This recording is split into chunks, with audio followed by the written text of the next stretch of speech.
Hello, everyone. Welcome to another episode of the War Report. We have a little bit less news than usual, but we'll make it do. So, a few time constraints here and there, so it may be a bit short of a show. One of us may disappear, of course, that being GSP, but don't worry, we will give you your weekly obligation, your episode of the War Report this week. Starting out with U.S. Russian relations, particularly Washington rejected Moscow's offer to completely reset U.S. Russian relations shortly after Biden inauguration, Lavrov has recently revealed, as of today actually. So it looks like continuing on Putin's really conciliatory efforts towards the West, even at this point, it looks like even under Biden, who outright said Russia attacked us as a nation, we're going to retaliate against them, we're going to teach them a lesson for meddling in our elections. You still have from Putin, Lavrov, and this diplomatic corps that Russia employs. I'm not saying whether that's a good or a bad thing. This idea of conciliatory relations to the West, or at least keeping them at enough of an arm's length to where they can discuss decisions. I think this has been one of Putin's greatest strengths and one of his greatest weaknesses. I think he's deferred to soft diplomacy and talking things out in many cases where he should have just put his foot down and said, no, we're not negotiating on this. This is how it's going to be. I don't care if you like it. But it does, more importantly, show this narrative being broken that we've heard about, I would say, since Crimea. Maybe even you want to go back to Georgia about Russia is this aggressive country that wants to be on war footing with the West. They want bad relations with the West. They want to overtake us. And of course, this rhetoric escalates every year. In 2008 to 2014, it was mild, gradual. Pretty much after Crimea, it was like, we're in a new Cold War. Russia's the new Soviet Union. We need to take them on. And then 2015-16 into the election, then under Trump with the Russia investigation, then once Biden came into office. So again, you have this constant escalation of rhetoric from Western media and governments, whereas Russia still continues to be conciliatory and be conciliatory, almost to their own detriment. I think time will tell how their diplomatic efforts play off. They probably, again, I think everyone who's involved in diplomacy has some sort of ace up their sleeve when it comes to these sort of things, but I do think it's interesting that they are still playing this game, despite the fact that they're growing closer to China, despite the fact that they're growing their own global influence, whether that be in places like India or reaching out to some of these European populist parties. Of course, the Middle East, they've made great strides in the Middle East. But I don't know whether it's Putin's just latent liberal tendencies or his idealism or whatever, to the point where even under an administration where before the guy even took office said, we do not want to be in good terms with you. We want to stand up to you. We view you as our greatest enemy. The fact that he still sends his diplomatic corps, whether it be Lavrov or whoever, to reach out and say, hey, let's talk about this. And I mean, you got to give him credit. You got to give him credit for the persistence. But I do think it shows that despite Russia's drifting towards a better relationship with China and really this setting up of a alternative world order, I'll call it, and the Belt and Road and everything, and more so Russia's particular involvement in these sort of projects, I think it still shows that Putin, at least deep down, or maybe strategically, or maybe a little bit of both, has this instinctual need to think Russia needs to get along with the West, and that we want to be on good terms with the West, and we sort of. I don't think you'd go this far at this point. I think maybe 10 years ago, maybe even pre Ukraine Crimea said, I want to be part of the West. But it still shows that there's still some desire to at least be peripherally on in the West, or at least in the West good graces. And I think that has its ups and downs, particularly from a Russian strategic perspective. But I think it's interesting nonetheless. Well, I mean, I think the way I look at it is that I think part of it is formality. Part of it is what I think the average Russian politician thinks it's appropriate when they mention the U.S. or any other country, they'll call them colleagues. So they are referring to their let's say not compatriots, but people on the relatively same hierarchical structure with respect to two different countries. So I think part of it is formality, part of it is sincerity, and maybe another helping of it is really that if things deteriorate, and I would suppose that Putin knew very well if Biden became president that the relationship would deteriorate. So I think it's a way of him, Exonerating basically himself in saying that Russia. yes, exonerating. That's exactly the word. So in a way, he's exonerating himself, and like I say, part of it is formal, and I think part of it is sincere. Um, Russia does want good relations with Europe. It wants good relations, particularly with Germany and France. And I would say, I mean, just think of it: 40% of EU gas and oil is Russian. The possibility of making that 80 is 5% away in the North Sea. And keep in And when you mind look at the Russia's trajectory, also just keep in mind, I want to put this out there, the discrepancy in terms of power, so to speak. Whereas 30 to 40% of European gas or French and German gas is Russian, whereas oil and gas exports, the energy sector in that particular area of it, only makes up 6% of the Russian economy. So one can take much yes, more of a hit than the other can. that's right. So I would say that he's interested in maintaining this because enough over the last 15 years, Russia has been on a steady trajectory to de-dollarize and increase its use of the euro and the yuan. Um, the first quarter of 2021 marked an under 50% use of the American dollar. Now, of course, Russia doesn't buy and sell uh, oil just in the dollar. Um, some of its biggest customers are like China, and that's done through the yuan. So I would say that Russia is interested in maintaining a good relationship with Europe. What it's asking is what every country in Europe and America already enjoy, which is buffer states. Russia sees itself as an integral part, economically speaking, with the broader idea of Europe and the practical idea of Europe, primarily through its selling of oil and gas. And it's it's simply asking that it has a certain amount of buffers and not have to face more missiles than those that already exist in Germany, Poland, and Romania. Um, People know, like America had a conniption over missiles possibly being installed in Cuba. What would happen if Mexico did something like that? Well, I mean, America wouldn't stand for it. They would do whatever it would take to ensure that never happened. Even Argentina or Venezuela would be too close. So Russia's simply asking for what other great powers already enjoy. And you bring up And the example of the Cuban Missile Crisis. That started with American missiles in Turkey. The Cuba was the that's right. response. That's right. We only found out decades later that it was uh, Khrushchev essentially took the fall. Made JFK look good, but the truth is JFK already removed missiles from Turkey, and that was the deal. But you find out like decades later. Anyhow, so I would say that, and I think maybe Putin underestimates Russia's strength. Maybe he has actually a very good idea of it. Maybe he understands that he's probably the best to lead Russia and has been for a long time, and probably for the next 4 or 5 years as well. And that delicate balance between him and the Russian people has to be preserved. And so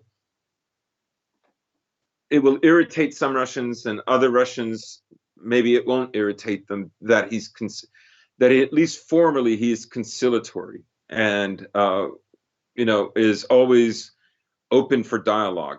so to speak, right? Russia does not Russia does not think it is asking for too much, even though the West portrays it as such, because the West wants you to think of Russia as if it were Poland or Hungary, or or Sweden. But Russia is not one of those countries. Russia has far, far more autonomy than that. Uh, so yes, that's what I would say.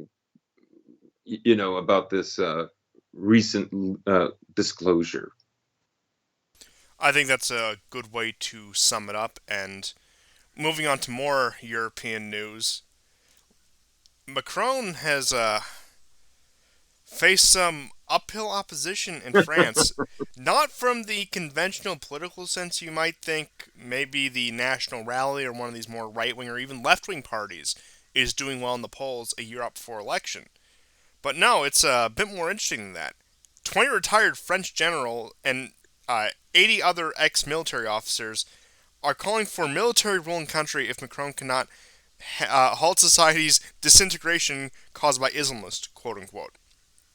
And that is a part, of course, the general uproar about a year out until the next French elections. Now, you've seen Macron take a wild journey from being a run of the mill neoliberal bureaucrat, puppet of Angela Merkel, that sort of person. Again, what you think of your standard European politician. And then, of course, he raised the ire of the French people based on his various policies, which caused the Yellow Vest movement in late 2018 to early 2019. And that was part of course, really, you saw this in several other countries. There were protests at the time. Belgium, they actually forced the resignation of the prime minister. And it was overshadowed by a lot of things like the Venezuela protests and other very astroturf movements like Hong Kong as well. But what came of it is Macron shut down the protest after about, 30 weeks? Because I remember we had an episode showcasing your pretty much on the ground documenting of that. We had all the Yeah, pictures that you gave us. One of the more interesting episodes you should go check out. That's from summer 2019. yeah, in And June, I think. yeah, that's when they were actually dying down too, and there were still pretty sizable crowds. Well, although he got the crowds off the street, he was forced to make concessions. Now, this is around the time geopolitically you saw him acting as a more independent actor in terms of Russian relations, European affairs, the Middle East, etc. And there were times where he made his biggest power moves. For example, when he went to China as sort of the representative of the EU, representing Europe as what he wanted to portray at least a solidified, unified global player on the world stage rather than just France, rather than this economic coalition of free nations, blah, blah, blah, blah, blah, blah. He was the first to at least really attempt to wield the European Union as a power bloc. And despite what you think of the European Union, it's still quite a power move.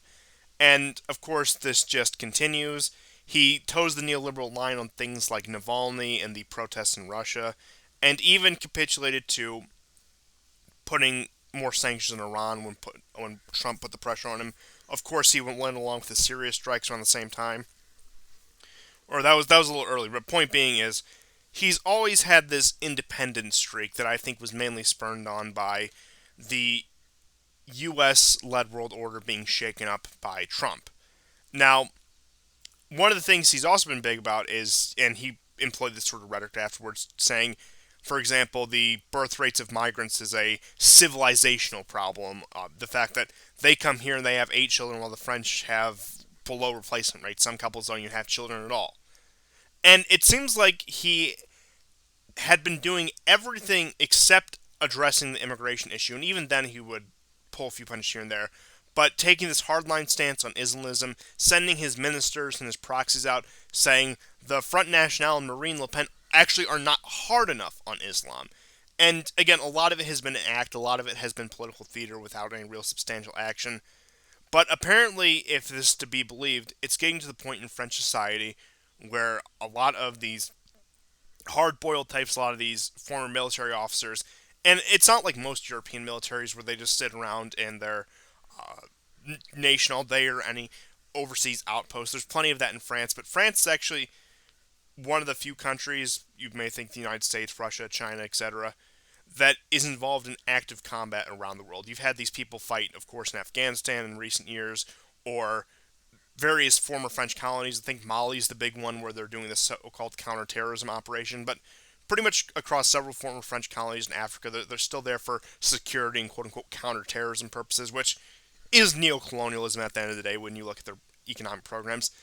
Not that, again, I'm going to outright write off neocolonialism or colonialism as 100% evil and bad 100% of the time, but the goals are dubious, to say the least, over there. But point being is, these are people who have actually experienced combat and have seen the situation on the ground, now saying it's getting out of control in French society, and we need somebody to seriously restore order, and if it's not going to be him, it's got to be somebody. Yes, and you know, France has quite a glorious martial tradition, uh, beginning well before Napoleon, of course. Definitely, uh, let's say, from at the very least, the First Crusade, Oh, yeah, and and as even recently as Charles de Gaulle being president of France in the 60s.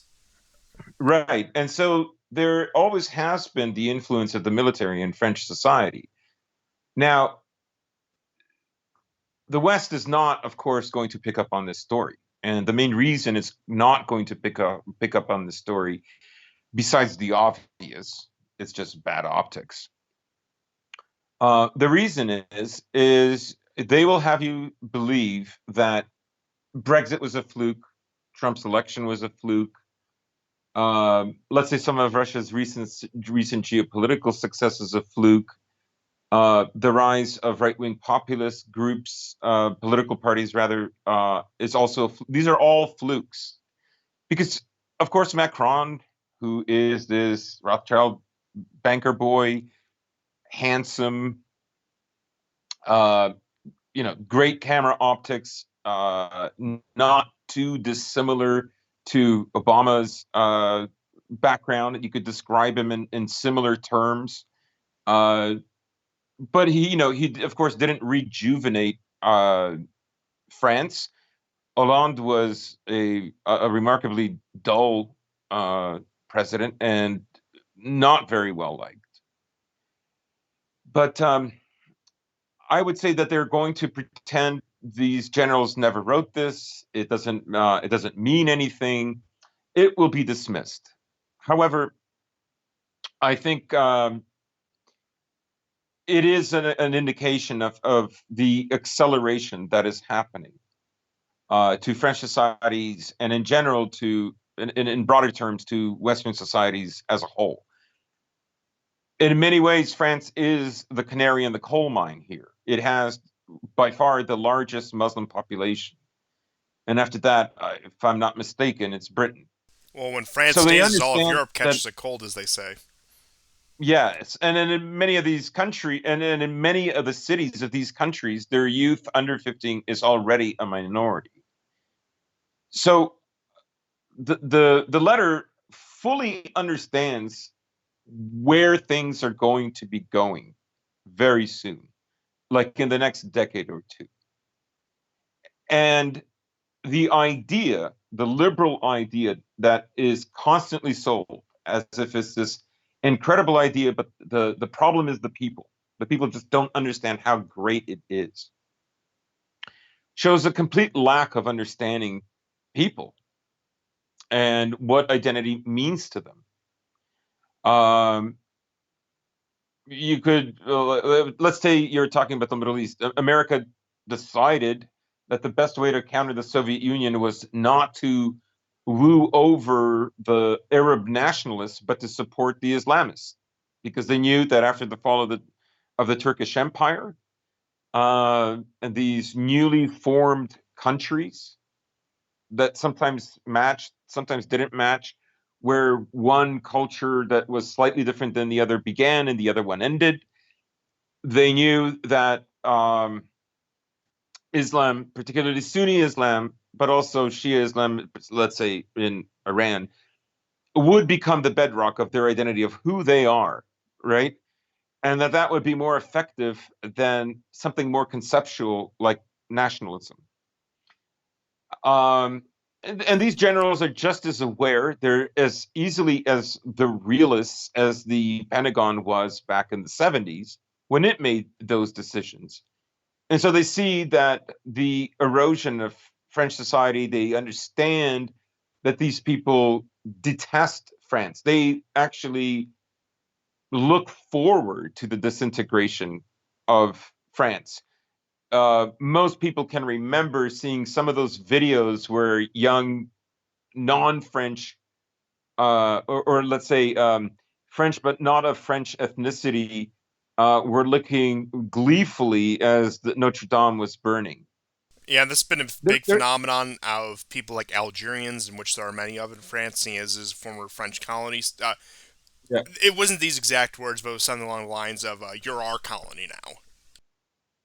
Right, right. And then everybody has seen the videos where gangs of these youths will pick on one native teenage boy and beat him, sometimes kill him, as an intimidation, as to stake out what territory they own, essentially, be it Paris or whatever other city. And it's a phenomenon, of course, you can see it in Holland, you can see it in Britain. It's not peculiar to just France. And so the generals are very well aware of where things are going to go, and just how stressful things are going to become. And for myself, I had a very strong inkling of this back in 2014. And I saw, in a way, that the resistance to EU and NATO expansion into the Russian sphere vis-a-vis Ukraine, I saw that as a particularly important pivotal moment, even more so than Russia's success in Georgia. And that is, if you understand the mentality of many Eastern Europeans after the fall of the Soviet Union, many of the decision making that they have that they've embarked on is that if we go along with the EU and NATO, we are going to be wealthier, and sometimes that works out, uh, particularly in Poland, to a lesser degree in Hungary, and Bulgaria, Romania, not so much. So it's checkered. It depends on which country you're talking about. But the cost has always been cultural. It has always been the identity. And this is why you have the strong reinforcement of global homo values that are there abrasively against the traditional values that all of these countries basically embarked on after the fall of the Soviet Union. And the phenomenon of opening and building more churches is not just in Russia. It happened in many other Eastern European countries. I Not mean, all of again, them. also to put it in perspective, upon the fall of the Soviet Union, part of Romania's first free democratic elections was asking, do we reinstate the monarchy as a ceremonial figure? Do we have a constitutional monarchy? Which just barely lost out. But again, sort of that figure of an older time, a more traditional time, so to speak. That was enough in the public consciousness. Of course, not the majority, depending on how honest the election was, but enough in the public consciousness where they brought it to the forefront and let the public decide on it. Right. And another point I want to Yeah. make in terms of what the generals were saying in France and just the Western world in general is the power of institutions and who controls them, because it's such a contrast when you have former military officers in France, of course, not of the active duty uniformed ones said this as far as I know, but point being is people who were once deeply entrenched in the military establishment make comments like this. When you contrast that to the way the top brass of the Pentagon reacted and several retired military officers reacted in the United States during the riots, when Trump wanted to use more forceful means such as the National Guard, etc., and when they condemned his photo op in front of the famous church in Washington, D.C., where he was holding the Bible and everything.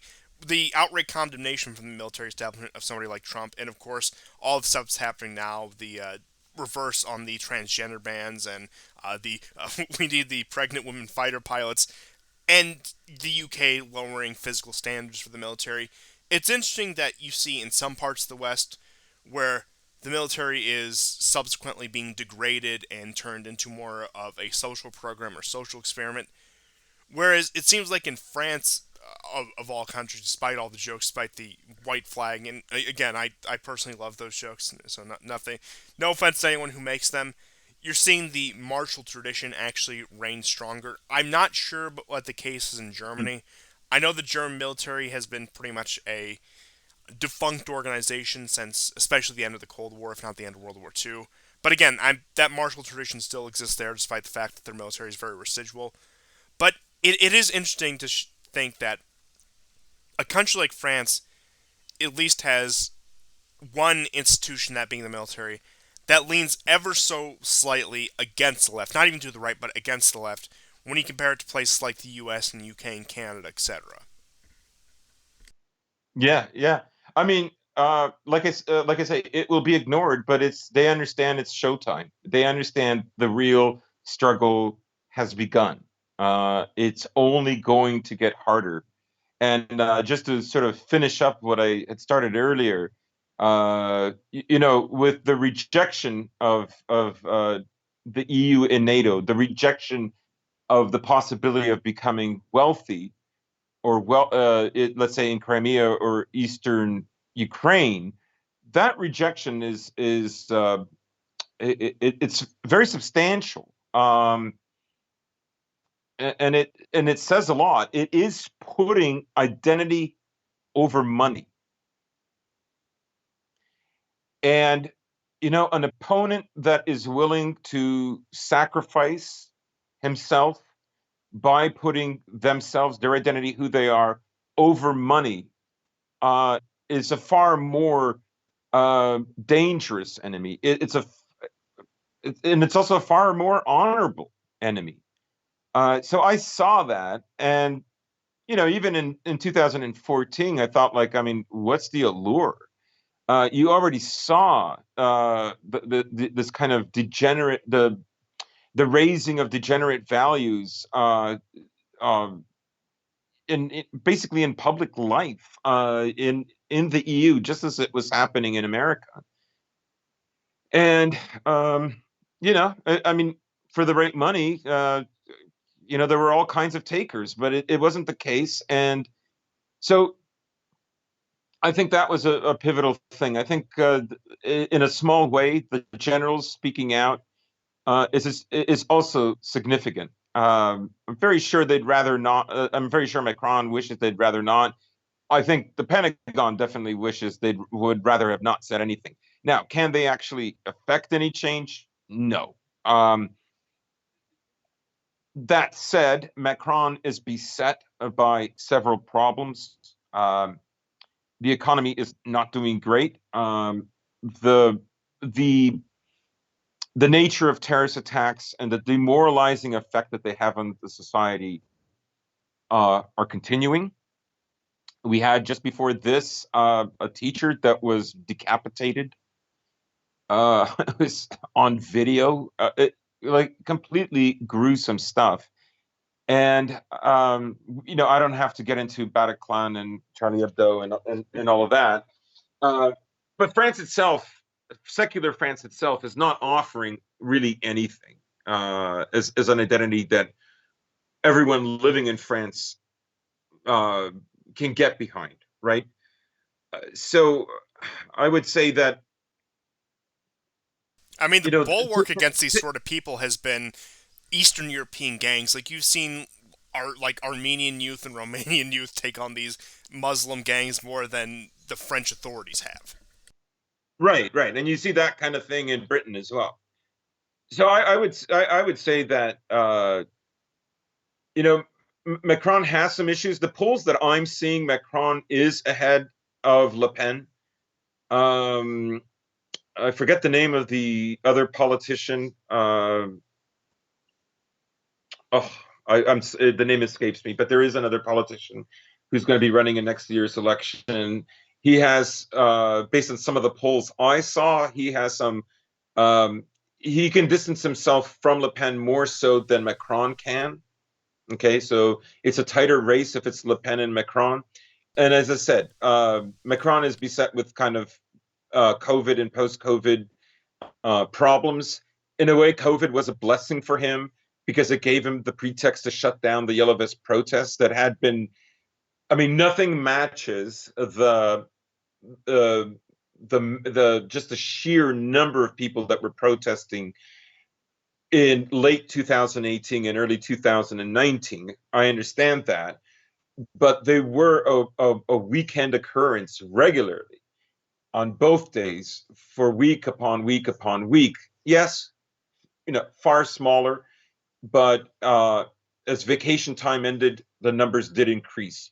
As I was assured, speaking to the gentleman that I spoke to, who was one of the organizers. By the way, he lost his eye. He was shot, and now he only has one eye. Anyhow, so that kind of worked out for Macron, but society will have to open up.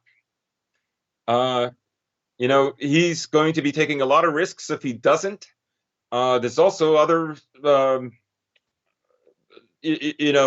government incentives to get people not to use diesel anymore, even though years prior they were encouraged to use diesel because it would be, although it burns with more residue. You're burning less. You go further using it, of course, right? So now they're dealing with high gas prices, no diesel, inflation. They will be dealing with more joblessness, more discontent, and like I say, he's beset with all kinds of problems. Does that mean Le Pen can win? I don't know. Le Pen. I mean, it's possible. My own gut feeling is they simply can't let it happen.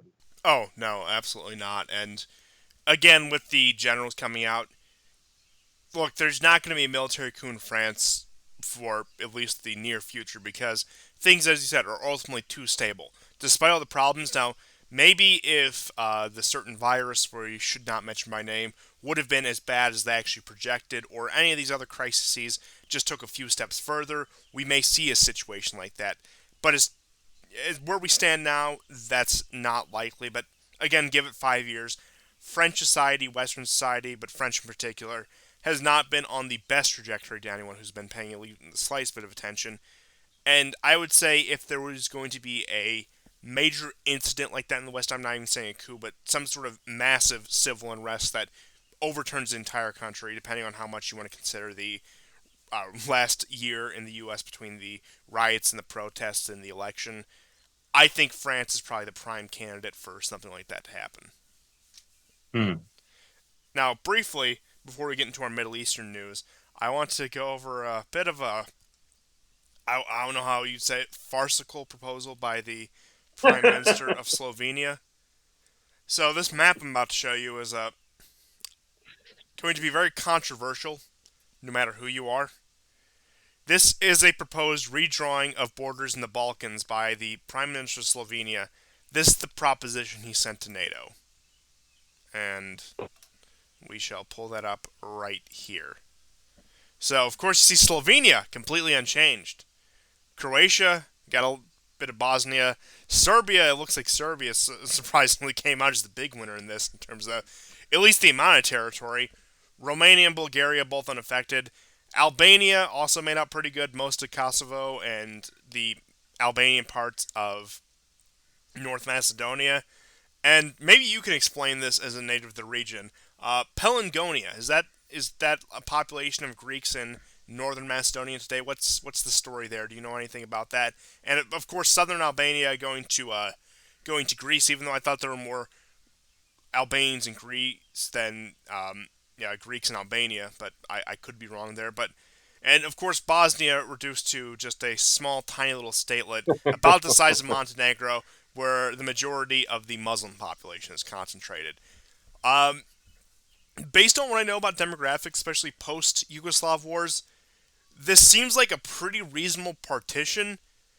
It's going to be a snowball's chance in hell that actually comes through, but like theoretically, I think despite a few discrepancies, and I'll let you, the native of the Balkans, take over here in a second. It seems pretty sound from a theoretical standpoint.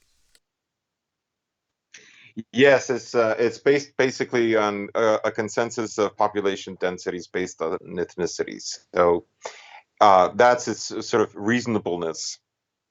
Um, However, for the Balkans, a lot of these shifts in populations are fairly recent, and there's a lot of resentment, and they will simply call back on an era when that wasn't the case. And they will argue, well, why is it legitimate now and it wasn't legitimate 25 years ago? So, uh, I mean, if NATO had a say in this, I can assure you, Croatia would be the same size as in this proposal. Serbia would not exist, Vodavina would or get the independence. It would. I can't decide whether yes, they would give it to Hungary because I don't know Hungary has been misbehaving, or what they would do with it, just have it as a little independent rump state. Um, I think at that point they love Kosovo so much, Kosovo would take over Albania and then stretch down even more into Macedonia. Bulgaria, I guess, would get the rest of Macedonia, even though Macedonia did capitulate to NATO. Montenegro, I think it just depends on how they behave because Montenegro, I think, would be unmolested. But Serbia would either be just a little rump state like it was in the early 19th yeah, century, if it even exists at all. But like I said, the reason I can tell this proposal is semi-genuine is the fact that it doesn't have those weird carved up borders that are completely incoherent. The weirdest thing about this, and what strikes me as really weird, is why is that southern portion of Albania Greek? Like, again, I haven't wrapped my head around that one, but hey, what are you going to do? And I just thought that was an interesting proposal, just the Prime Minister of Slovenia, and I do think it's the funniest thing that it's a Slovenian proposal with no change to the Slovenian border. Uh, uh, maybe he's on to something. Maybe he will be the unsung hero of this generation, at least in terms of the Balkans, but I doubt it. yeah. Well, I mean, the Balkans is like the home to irredentism, right? It's nobody forgets past wrongs. Uh, just to answer your question, that southern part of Albania, like many Albanians, eventually began to identify as Greeks, particularly in the interwar period and in during World War II. So that's that might have something to do with it. Um, like I say, I think it's comical. It's even a bit farcical. The truth is, countries don't just. I mean, they follow populations that represent a distinct ethnicity and history and religion, sure. Uh, but countries also need resources, or they need access to resources. So, they'll carve out a small piece where they themselves are minority. But let's say there's a particular road or there's a particular mineral there Well, that's one thing I want to important, point out is, despite or access all to this, the ocean. yeah, despite all this territorial gain by Serbia, their coastline is still cut off, just ever so Right. Yeah, slightly. of course, of course. And Montenegro, part of Eastern Montenegro, has seeped its way growing into Serbia. Oh, very Again, interesting. this is very fanciful stuff. You know, why would that happen? What did anybody do a survey of southwestern Serbia, and how many of them are now identifying as Montenegrin? Like, Well, the other I question doubt. is this like the 1910 Austro-Hungarian census, where if you have a simple majority, it's ceded to you, where you could have, for example, 51% Croatians in one area with like 43% Bosniaks and the remainder being Serbs and whatever. Like, or are they doing like super majorities and solid majorities with this drawing up the map? Because it could lead to even more problems if they're just doing a simple majority. Again, that's even taking this proposal seriously. Which, for the sake of argument and just thought experiment, I do want to take it seriously. But I do also have to put out there yet again, just to remind anyone watching the show, the fact that anyone would accept this proposal, especially NATO, is completely farcical. Right, right. Particularly because the two greatest assets to NATO in the Balkans are Kosovo and Bosnia, right? Uh, they need Kosovo, first of all, as a state of agitation and tension against Serbia and Macedonia, right? Absorbing Kosovo at this moment in Albania would, in some ways, infuriate the Serbs and potential and would definitely lead to war. So that's not, explain how would that happen. The other is Bosnia is completely diminished, and the truth is, one of the things that NATO wanted was, a majority Muslim Bosnia completely on the side of NATO, in NATO, independent, but that never really panned out.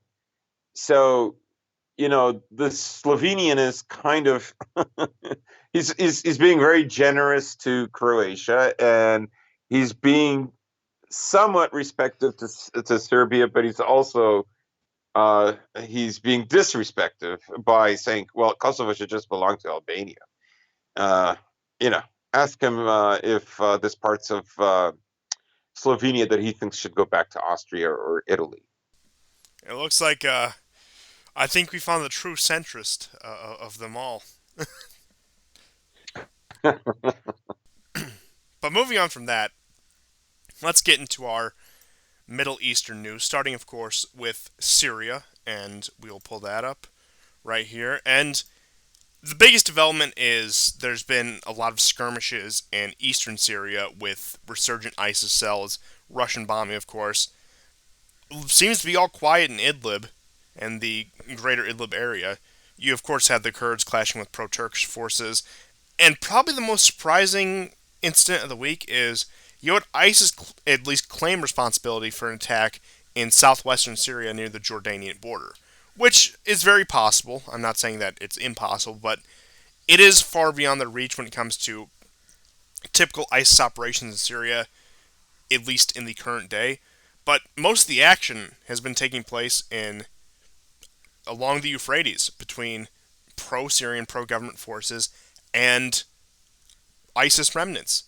Funny enough, you don't see any of those brave Kurdish warriors participating in this fight against these horrible ISIS terrorists, as they spent, I don't know, what was it, from 2014 to 2017, like 3.5 years, propagandizing us on the brave Kurdish women warriors who saved Syria, despite Assad's forces and the supporting groups such as Russia, Iran, etc. They didn't save Syria. They didn't do anything. It's all thanks to the brave Kurdish women, and we need to protect their right to have lesbian weddings. But point being is, most of the skirmishes have taken place along the Euphrates.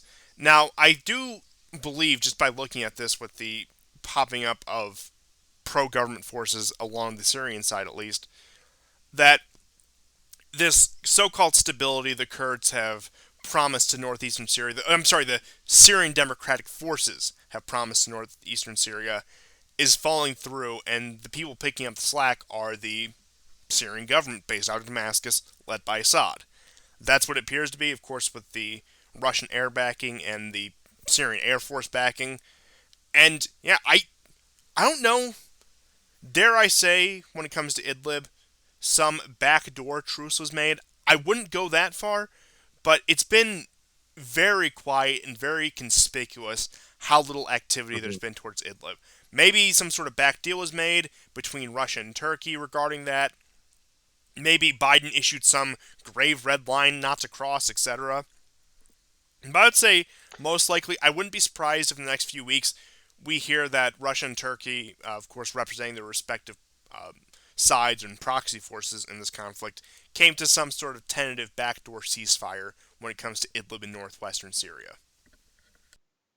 Yeah, and actually, most of the action that's been happening between Kurds and Turks has been happening next door, on the border with northeastern Syria in Iraq. The Turks are finding all kinds of caches and hideouts. Most of the conflict, even more so than ISIS cells in east central Syria, have been between the Kurds and the Turks, both in Iraq and in Syria. Um, Last week there was, I may have mentioned or I may have not, there was, not just a Turkish proxy, but an actual Turkish soldier that was killed by Kurdish forces. So yeah, I mean, as long as there's money, this war is going to go on. It's really about who's got the deepest pockets. Well, isn't that what what it all comes down to? A war of resources. And again, like I said, I think we're at the point, and I've said this a lot about Syria, and it seems like tentatively at least comes together, but then always falls apart. We're at the time where the negotiations are going to draw the borders rather than the outright fighting. I think the outright fighting, we're about a decade into it, actually just over a decade into it. That's drawing to a close despite skirmishes here and there. It's going to come down to conventions in Istanbul with Turkey and Germany and Iran sending representatives. It's going to come down to back when 2018, 2019, where Putin, Erdogan, and Rouhani were meeting every other week. And I think for Good any point. long term solutions on Syria, what's done is done in terms of fighting. I think these borders that you look at on the map, they have not changed much for the past several months, unless there's some big black swan event that we're not expecting. Of course, that's why it's a black swan event, but something that just comes out of nowhere and completely shakes one side or the other. I think these borders are stable in terms of how much force can do until we see actual solid negotiations by the regional and great powers. And I think this will also be, if it comes to this, and I mean, it's almost come to this before, but if it comes to it yet again, very much a blemish on the United States image that not only is Assad still in power, not only is Syria relatively stable, but that the future of Syria is being decided without them. It's being decided by countries like France and Germany meeting with Russia and Turkey, rather than the United States either unilaterally calling it or just the United States talking to Russia and Turkey and maybe Russia about it. So it's definitely going to be a moment of, for lack of a better term, multipolarism if we do start getting these summits again, which I don't think is unlikely. I think it's only really the only way forward in Syria, unless the U.S. commits to outright regime change or there's some resurgence in ISIS or some other terrorist group or some major unexpected event happens. Right, and if you pull back a little bit, you can kind of see how these alliances are helping out certain partners, certain adversaries, depending on where and when. For instance, notice, I mean, if I was a betting man, I would think that it's in America's best interest to solidify a Turkish state, sorry, a Kurdish state in Syria, to carve a piece of Syria from Syria, and that it be Kurdish. Uh, you know, thanks Kurds for getting rid of all the other people that lived there. But let's say that's what they want. Now, of course, Turkey isn't going to be happy. Yeah, a This second is a Israel, red so to line, speak. right? Yes, exactly, right. Now, this is a red line for Turkey. You know, no matter how lucrative of an oil deal, and we've spoken about this particularly last year about at least three attempts between Turks and Kurds and Israelis to figure out a pipeline to deliver oil to Israel from the Kurdish area in northern Syria, and all of them failed because it's a red line. Turkey already has a large Kurdish minority in Turkey. It is fraught with all kinds of troubled history and disasters, and and it's frankly bloody. Uh, they are not going to tolerate a Kurdish state on their border, whether it's the border that they share with Iraq or whether it's the one that they share with Syria. So that, in a way, like, of course, stops America from getting what they want in Syria. Again, it's speculation. If I was a betting man, they would want something like this long term. I'm not saying that's what they would avow short term, but long term, that is, I think, something that they would want. Yeah, and relations Uh, with Turkey have deteriorated enough to the point where they would be willing to risk angering something, whereas 10, 15 years ago, the relationship with Turkey was too stable and too vital to even consider any Kurdish separatism or autonomy. mhm, mhm. And I suppose we should talk about, Biden again with reference to his statement about the Armenian genocide. Uh, when we did the last show, it was like literally just hours after he had made that statement, and Erdogan's administration had said something to the effect that, we're deeply saddened that he would do that. And then, really, within 24 to 48 hours, it really spiraled, and Turkey was extremely upset about this. So, Biden is putting the heat on Turkey in a big way, but Biden and America have to understand that there cannot be a Kurdistan on Turkey's border. It's a red line. It doesn't matter whether you like Turkey or not. Like, I'm not picking a side here.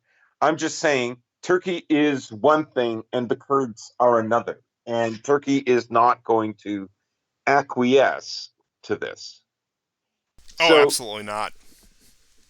right. And, Biden, now I don't know how all of this works because Reagan also acknowledged the Armenian genocide. And apparently there were two other presidents who did that before him. But nobody since Reagan has recognized it. Now, how is this codified? I don't know. Like, does every president have the ability to choose to say that? Obviously it's just a card. It doesn't really get codified. It doesn't really transpire in, into, let's say, uh, it doesn't establish a meaningful policy, right? Well, It's this one actually there. did come through Congress and Biden approved it, so it's a bit Yeah, more solid than the last ones, but by it no is. means is it. Yes, I'll agree to that. It is more solid because I think the relationship between America and Turkey is probably so dire that we are probably looking at the possibility in the next 6 months of an emerging Turkish Navalny. You know, don't be surprised if they find, like, Turkish Guaido or Turkish Navalny. I think the possibility of America trying to foment another coup in Turkey, just like they did in Obama's administration, is pretty likely. They want to get rid of Erdogan, but I'm not sure who they're going to replace him with because, frankly, I think Turkey has changed so much since then that the possibility of a leader that would make the kind of concessions America would want is so against Turkey's interests that it seems unfathomable to me. It was already kind of dicey back nearly 5 years ago, but even more so now. Yeah, I would definitely agree. And just to close out on our Middle Eastern news, because I think this plays right into it, John Kerry. Some interesting news came out about him. Of course, former Secretary of State under Obama. His big claim to fame, or infamy, depending on who you ask, is his key role in negotiating with the JCPOA with Iran. Well, apparently in the lead up and during these negotiations, at various UN conferences, various diplomatic meetings, particularly with the Dutch delegation at this point, he made some interesting comments about the so-called moderate rebels in Syria when he was meeting with the dissidents and saying, uh, well, these leaks are actually older. These are a few years old, where he was saying, well, yeah, those moderate rebels, they're not so moderate now, are they? And pretty much admitting that, oh, yeah, we fund Al Qaeda, we fund ISIS. They're no big deal. Nobody worries about it. And the other. Now, can I ask? something. Yeah, Did he like I did look for this and I couldn't find like did he actually say those words or like it was. because It wasn't that blatant, but it was pretty it blatant. was implicit. He said, "Yes, we were hoping that ISIS would." And I'm really sorry for interjecting, but essentially he was saying they were playing a game of letting ISIS spread in Syria in order to put pressure on Assad. In his own, sorry, so I'm okay. I No, no, that's exactly what he said. That's referencing another one. I think we might be thinking of two different ones, but the one in particular I'd say is more pertinent, where he implicitly admitted that we're not going to bomb Syria. We're not going to bomb ISIS in Syria. We're going to let ISIS do its thing. We're going to discourage other people from intervening against it. And we're going to use that to leverage Assad to negotiate. And this is right after, of course, his disarmament of so-called chemical weapons, all that kind of stuff. So it played out that way. And then the other big news about John Kerry is he allegedly gave Iran notice of Israeli strikes that would take place on their forces in Syria. So that was in the lead up to the Iran deal when again, the Obama strategy, if you'll recall, was put pressure on Syria, put pressure on Assad's government, be conciliatory with the Iranians. And that included letting Iranian forces get out of the way. That included letting them uh, go their ways. And when they attack Syria or when Israel attacks Syria, having them protect. Now, of course, that's caused all sorts of major scandal. And with especially with Biden in office, Biden, who was the vice president under that administration, was, again, a key player in a lot of the Syria policy. So you had that. And really, I think it shows a very telling thing about American diplomacy in the region under the Obama administration, sorry, that how much conciliatory they were willing to be to Iran. And honestly, I would say it makes Trump's tearing up of the Iran deal that much of a step further. Now, I'm not saying Trump made a horrible mistake tearing up the Iran deal. I think it was a mistake indeed. I think that really shook the balance for really no discernible benefits to ourselves, but like all these overtures we made to Iran and pretty much all these guarantees we made to them, all thrown away under Trump, and I could see why, in the context to American-Iranian relations since 2015, why those hit a lot harder, especially after 4 years of Trump and now Biden trying to mend the Iran deal. And speaking of Biden, I will say this: as we're recording right now, he is giving his first joint address to Congress, which is starting right now. So next episode or whenever, we can definitely make time to cover that, depending on how mhm. much of what he says is substantive. Because again, I imagine it's most presidents do this in February when they first take office, give their joint address to Congress. It's almost May, just to put that in perspective. Yeah, and I love the fake demarcation that's implied. He makes his first address in the first 100 days. It's like, well, most of them do it in February, whatever. Yeah, I mean, it was interesting going back in time and looking at everything that was transpiring in that, first half of the Syrian war. Everyone suspected that America had some kind of involvement with ISIS, and definitely even uh, on camera with regards to Libya, uh, Hillary Clinton admitted that there was some of the forces that fought Gaddafi were Al Qaeda, and they admitted that they are also now in Syria, and she laughed gleefully about it, about killing Gaddafi and so on. But and Kerry's admission really is quite something. Um, Now, as I said, looking back in 2012, of course, there's the famous WikiLeaks email that was disclosed just before Trump got elected of Clinton saying that Al Qaeda in Syria are the good guys. So we knew that even a year after the war had started, uh, when Gaddafi was barely dead, America knew that Qatar and Saudi Arabia were funding ISIS and Al Qaeda. I mean, obviously, who's buying these people this equipment, and so much of it is American. So it wasn't a surprise that America fully knew about it. And I suppose, one of my favorite moments is when Putin began bombing those streams, those streams of oil tankers going into Turkey. I remember watching Western media like lose their minds, and it wasn't just one source that said, Putin has bombed ISIS more in 1 week than Obama has in 4 years. So, this leak that the Iranians have disclosed is interesting to me because it kind of took me back to that time, and you read the amount of negotiations and what America thought it could get out of it, how they could curtail Russia from doing this, and all the crying about Aleppo. Like, we forget now, but there was a time when this war was a lot closer. That Assad was really on the verge of being toppled, and the sheer hubris of the Americans to think that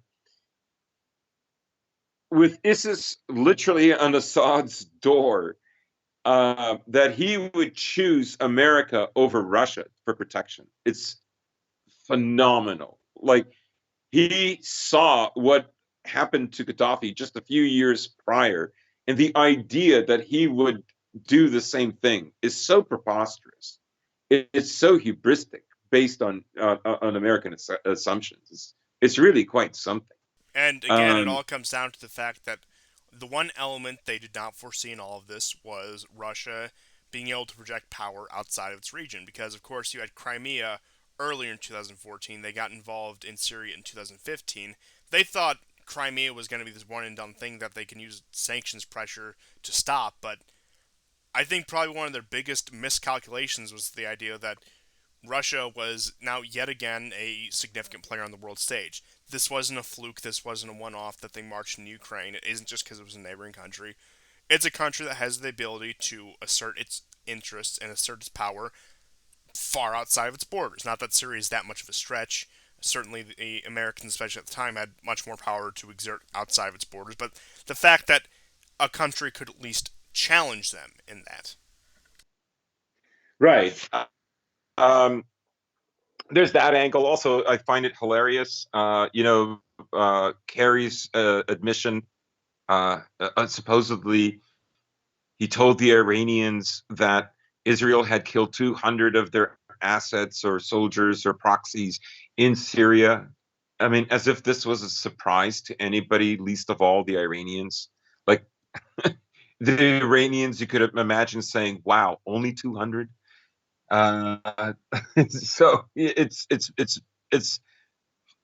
I mean, it's funny seeing the Republicans in Congress, genuflect about Israel. What a horrible sin! How could he tell the Iranians what they already knew from Calling American it lips, no treason less? to tell a foreign state about another foreign state with no American citizens, assets, or interests involved. Right, and it reminds me of back in 2017. This was also a bit of a leak, and it caused a big uproar in America. It definitely substantiated the claim that Trump was Putin's puppet. Wow, that would be nice. But um, basically, Trump had disclosed to Lavrov, who had gone to visit, that the Israelis were using some kind of a jamming system in their planes in order to throw the anti-air defense systems off, the air defense systems off. And people lost their minds over this, and people are now reacting like Kerry telling the. First of all, sorry, but he was the president, and it's his discretion if he wants to tell, Putin's administration that this is going on. and I mean, that was helpful. Thank you. Uh, so, but it was, made into some kind of a great betrayal of Israel. Israel, who, even some of its politicians admitted treating some ISIS fighters on the border in the Golan Heights. I mean, it's just extraordinary. The other admission that Kerry had made was that America's presence in Syria actually was illegal. And I suppose the only other thing I'll say is um, you can tell that there is some division in Iran right now, and it's between, I guess, the pro Soleimani. No, we're not going to have a nuclear agreement. Yes, we are going to continue to enrich uranium, and maybe it will be for a missile, maybe it won't. And then you Yeah. have the other camp. Well, Let's take the money, and so on. in fact, one of Soleimani's proteges and the IRGC is weighing a presidential run against Rouhani in this upcoming cycle. So Yeah. that's also something to keep your eye on, whether Iran will become more belligerent, decide to be more on a footing and less negotiating, because Rouhani is on the rocks. His administration is not the most popular, and it may come to where the Iranians want the more hawkish administration. But closing out, we have some news about Yemen, some interesting news no less, that Crown Prince Mohammed bin Salman of Saudi Arabia calls on Houthis for joint peace talks in exchange for financial support, saying he admires pretty much their tenacity, and it's very Arabian and Yemeni of them to fight against these overwhelming odds. So it looks like Saudi Arabia has conceded, especially under the fickle Biden administration, because you never know which way he's going to go. Trump, to his detriment, was much more supportive of the Saudis of their efforts in Yemen. It looks like they may be seeing the writing on the wall, especially with Saudi Arabia's internal issues, their economic issues, etc., and realizing that this is not tenable, this is not viable to continue on this outright campaign of war, especially with how much the Houthis advanced. So it seems like a bit of a concession, a bit of a capitulation, that it's coming to the point now where they say we need to do something about this. We need to take care of this Houthi problem, and brute force is not going to work. So let's try to come to the negotiating table. Let's try to bribe them. Let's give them money. Let's forget all about this. And it looks like they're just trying to outbid the Iranians at this point. But an interesting concession from Saudi Arabia and the Gulf states, no less. It's huge. I mean, they are less than 10 miles from the center of Marib right now. Uh, Saudi Arabia it's in panic mode. I think they know uh, that they're probably going to lose the city. There's a very, very good chance. Um, and once that happens, because that city is an oil hub, who knows the amount of new territory they'll gain. Uh, Ansar Allah, what the Houthis actually call themselves, know that the bargaining chips are on their side. They are taking heavy losses, but no more heavier than the Saudi forces or the Saudi-led forces. Um, it's kind of similar with Iran in many ways, right? Um, Biden is threatening to lift all these sanctions. I get the logic. The logic is the way to get Iran out of Syria is by giving Iran money. Very similar to uh, Saudi Arabia offering money to the rebels. Now, the war has been going on for 5 years, but they're kind of on a roll, and they can keep applying the pressure. And after, not that I believe Biden is going to abandon Yemen. I just believe he's going to support Saudi Arabia more in trying to deal with them. It might be a lost cause. It might all come to naught, but that's my sort of personal take on it. Yes, and Biden has chosen the more covert approach that, for example, Obama had, but the difference is, I think, those 4 to 5 years have done a lot of irreparable damage, even if the Americans were to stay in a direct support role, even if they were to, again, directly support them themselves with air, all that sort of stuff, on top of dumping the money and weapons in Saudi Arabia. I just think the tides of the conflict have turned so drastically, not only in Yemen, but the entire region, to where it's a lost cause either way, so there's really no point in direct American involvement. Hmm. Hmm. Yeah. So yeah, not much of a bargaining chip really. It's a little too late. They must smell the desperation, and the same Iran too. You know, they have the luxury right now after, especially after the China deal, and especially after China even making statements of Russia's support for Russia in Syria. You know, the lines are being more defined than when your show started out, and like, I mean, why should Iran trust what an American president says? I mean, who knows what'll happen in 4 years? You don't know that. Um, in the same way, why should Ansar Allah trust what Saudi Arabia will say? Uh, Maybe it will take more of that. Maybe it will take more, such as, you know, Britain, who's a big supplier to Saudi Arabia, and America intervene, or another country is brought in for negotiations. But you're right. He did make a lot of acknowledgments. He even acknowledged Iran's strength. That was I was surprised, genuinely surprised. I mean, I really did not see this coming.